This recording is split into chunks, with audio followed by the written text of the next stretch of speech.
Assalamualaikum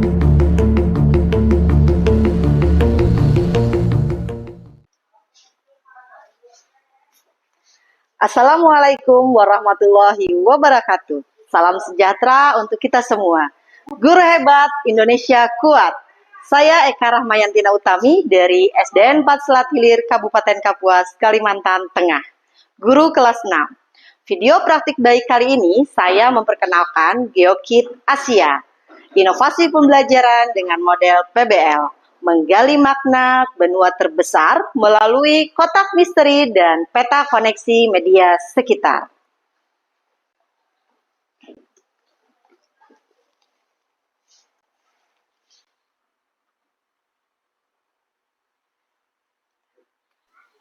Pada awal semester, saya menghadapi situasi kelas 6 yang unik dengan jumlah siswa sebanyak 14 orang. Dengan jumlah yang relatif kecil, potensi interaksi dan personalisasi pembelajaran seharusnya tinggi. Namun, ketika memasuki unit pembelajaran tentang benua Asia, semangat belajar siswa cenderung meredup. Dengan kondisi kelas dan materi padat akan data, kecenderungan menghafal, minimnya keterlibatan emosional. Lihat situasi ini, saya menyadari bahwa perubahan metodologi adalah keharusan. Tujuan utama saya adalah mengubah pembelajaran benua Asia dari sekadar menghafal menjadi pengalaman membangun koneksi makna. Saya harus merancang inovasi yang mampu, pertama, menghubungkan fakta geografis dengan realitas sosial ekonomi. Yang kedua, memanfaatkan media sekitar untuk meminimalisir biaya dan memaksimalkan kreativitas. Dan yang ketiga adalah mendorong setiap siswa dari 14 siswa yang ada untuk menjadi pakar di bidangnya dan berkolaborasi dalam satu peta pengetahuan kolektif. Untuk mencapai transformasi tersebut, muncul beberapa tantangan krusial yang harus diatasi, terutama dalam konteks ketersediaan sumber daya dan tuntutan kurikulum akan pembelajaran. Yang pertama, sebagai seorang guru yang berupaya menerapkan inovasi yang berkelanjutan, saya bertekad untuk tidak menggunakan media pembelajaran yang mahal atau sulit didapatkan. Tantangannya adalah merancang media yang sangat simpel, kreatif, dan 100% menggunakan media sekitar atau barang bekas, namun tetap memiliki dampak visual dan edukatif yang tinggi. Yang kedua, tantangan terbesar pedagogis adalah bagaimana agar siswa kelas 6 beralih dari bertanya apa menjadi bertanya mengapa dan bagaimana. Meminta siswa menghafal data adalah mudah, tetapi menantang mereka untuk membangun jaringan koneksi antar negara membutuhkan alat dan alur yang terstruktur namun fleksibel. Yang ketiga, meskipun jumlah siswa hanya 14 orang, memastikan setiap siswa mendapatkan peran aktif yang sama dan merasa bertanggung jawab atas penemuan pengetahuannya sendiri adalah vital. Tantangannya adalah menciptakan pengalaman yang bersifat individual sekaligus kolektif. Singkatnya, tantangannya adalah menciptakan sebuah inovasi yang bernama GeoKit Asia, sebuah pengalaman belajar yang murah, kreatif, transformatif, dan terukur. Jika kita tidak ingin menjadi sekumpulan hafalan, kita harus menjadi seorang arsitek koneksi. Dan inilah alat kita, namanya GeoKit Asia. Di sini ada juga nanti kita akan membuat kartu peta pikiran dan jaring-jaring koneksi. Benang merah melambangkan budaya, benang biru melambangkan ekonomi, dan benang hijau melambangkan lingkungan di benua Asia. Mulai sekarang, kalian bukan lagi siswa di kelas ini. Kalian adalah duta besar dari negara-negara yang kalian pegang nanti ya, dari Mr. Box yang akan kalian ambil satu persatu. Nah, Ibu sudah menyiapkan satu buah peta benua Asia, dan Ibu punya mystery box di sini, ya. Kalian nanti akan mengambil satu persatu, satu orang satu buah benda yang ada di dalamnya. Yang mana yang kalian ambil itu adalah menggambarkan negara yang akan kalian wakili. Jadi misalnya kalian mendapatkan clue, misalnya negara di Asia itu negara mana? Malaysia misalnya ya. Berarti kalian menjadi duta besar negara Malaysia. Ya, Ibu akan memanggil nama kalian dan kalian satu persatu mengambil clue yang ada di dalam mystery box ini. Ibu panggil dari Hanif. Saya menyiapkan 14 set petunjuk identitas negara Asia sesuai dengan jumlah siswa di dalam kotak misteri Asia. Setiap set berisi petunjuk nonverbal tentang satu negara, misal selembar daun yang dikeringkan dan gambar Candi Borobudur untuk Indonesia. Setiap siswa secara acak mengambil satu set petunjuk dari kotak dan bertanggung jawab untuk mengidentifikasi dan menjadi duta besar negara tersebut.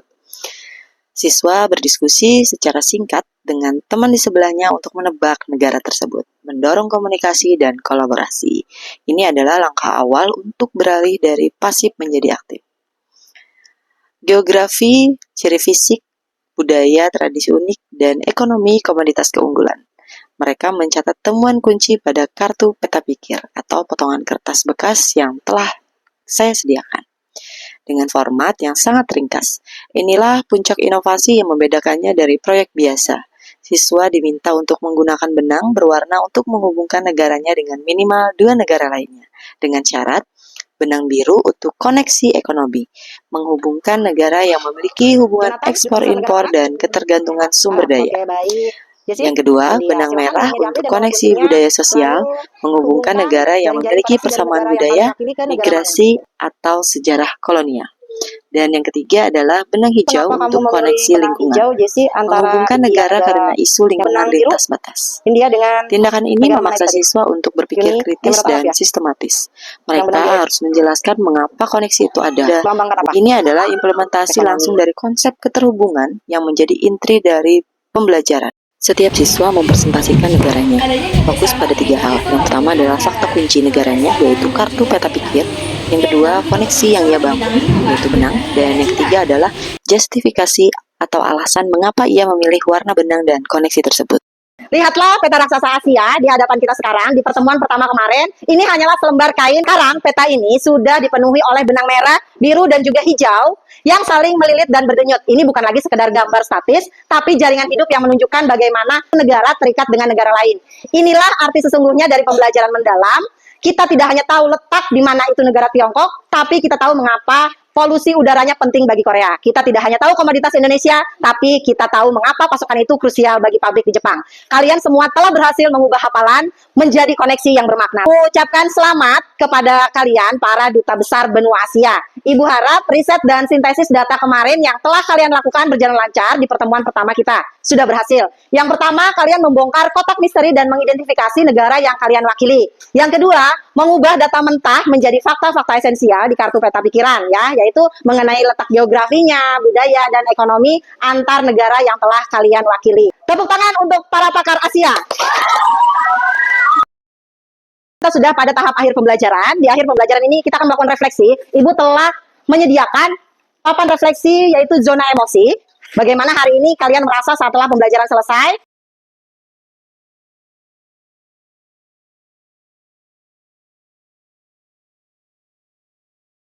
Dulu pelajaran IPS rasanya cuma menghafal, tapi setelah Ibu Eka pakai GeoKit Asia, itu belajarnya jadi seru banget. Kami bisa langsung memegang dan menganalisis. Saya jadi mengerti fakta tentang Asia.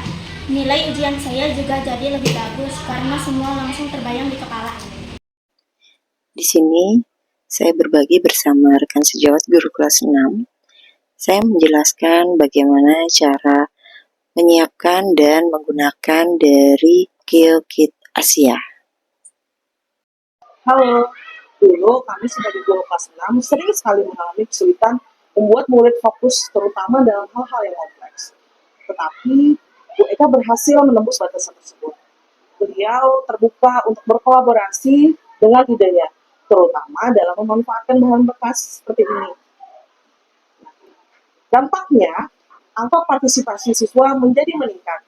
Jadi, kami bangga melihat semangat belajar siswa yang lebih transformatif, dan ini menyebabkan kelas lain ikut meningkat semangatnya, sehingga menularkan hal-hal baik.